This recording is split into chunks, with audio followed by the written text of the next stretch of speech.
What's up? What's up? So for today's video, we have another time travel back. And I'm sure yung mga batang 80s and 90s is makaka-relate dito sa ating video. So, shout out nga pala kay Sir Salvador De Vera Jr. sa item na to. Thank you. So tara, samahan nyo akong buksan to.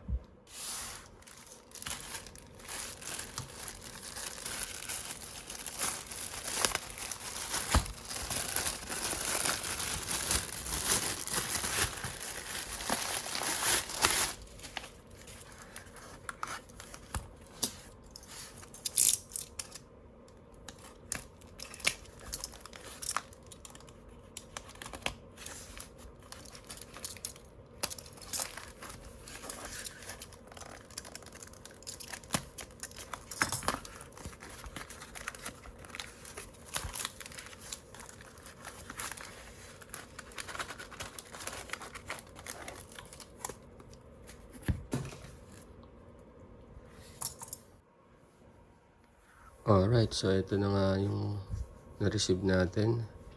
So, this is a 1992 Impel X-Men trading cards.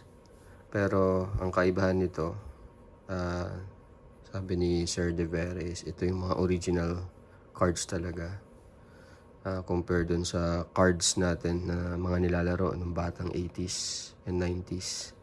Yung mga palengke cards. Ito, this is quite different. So, tingnan natin isa. Okay. Sa Proteus. Para sa Wolverine. Okay. So, tingnan nga natin yung quality ng cards. So, shout out nga pala kay Sir kasi napaka mint condition ng mga cards niya. Meron pang protection sleeve na ganito.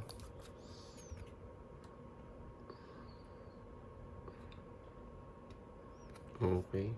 Yeah. So far, iba nga yung quality dun sa mga palengke text cards namin. Saka ito, meron pa siya talagang ano, guys. Kita nyo sa baba. 1992 Marvel Entertainments. And meron siyang, yan, meron siyang logo ng Impel. Okay. So, tingnan natin na mabilis kung ano yung mga cards natin dito. So, I believe hindi naman siya yung complete na cards. Pero, alam ko, marami-rami rin to. It's 81 cards. Okay. Oh, nga pala, meron tayong, sabi ni Sir, may free cards daw tayo. Ano kaya to?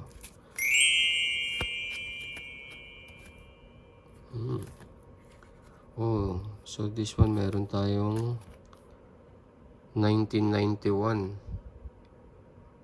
Marvel Universe Series trading cards. So, Impel din to pero 1991 naman siya. Steve. Itong freebies natin na isa is ito naman yung 1993 Marvel cards. So, Skybox to. No, guys. So, hindi siya Impel pero Skybox siya. Hindi ako nagkaroon ng ganito, alam ko eh. Pero merong palengke cards din kami nito dati. Ito, ano ba to? X-Men trading cards. 1991 din.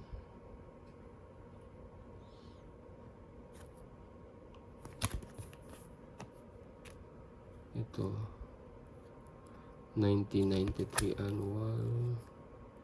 So Marvel din siya. The Flame. Ito DC na to. So ito Ross.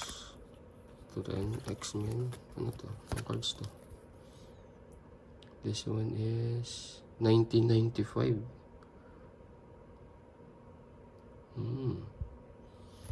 Hindi ako nagkaroon nito. Pero mas feel ko pa rin yung mga vintage na cards like 1990 to 1992. Ross. Ano to? Ross. Okay. I think DC na to eh.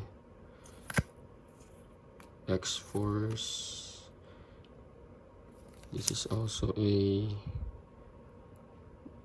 Anong year to? 1994. So parang realistic yung mga picture niya.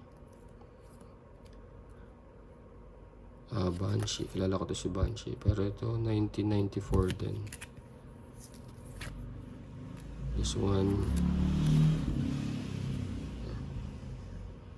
Okay. So, salamat sa freebies, Sir De Vera. Pero tingnan natin yung cards natin. Mabilis lang, okay?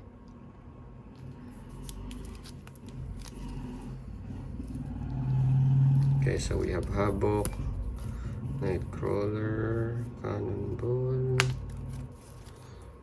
Phoenix, Wolfsbane,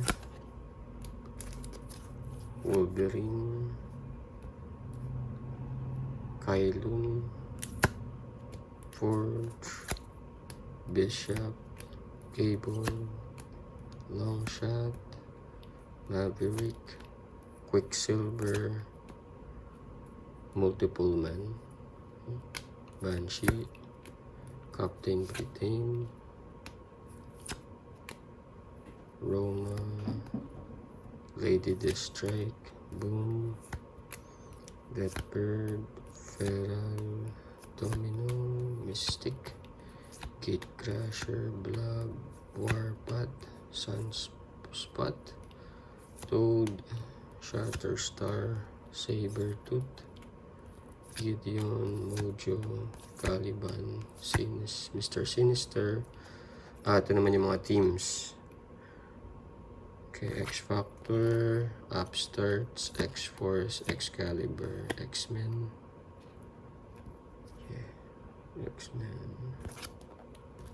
TechNet, X-Men. So, same thing with yung previous card natin. The good thing about ng mga ganitong cards, yung bata kami, aware na kasi kami sa mga story ng Marvels. And same goes with X-Men. There you go. Cyclops. So, may mga details siya. Yeah, ito. May mga story.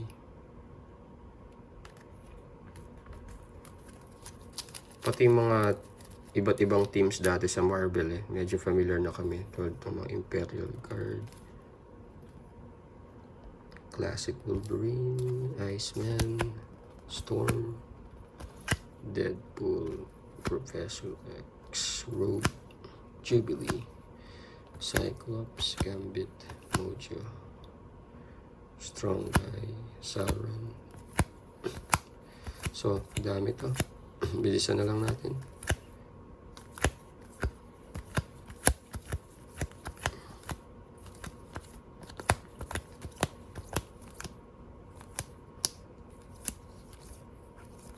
There you go. So, maraming salamat, Sir De Vera, sa cards na to.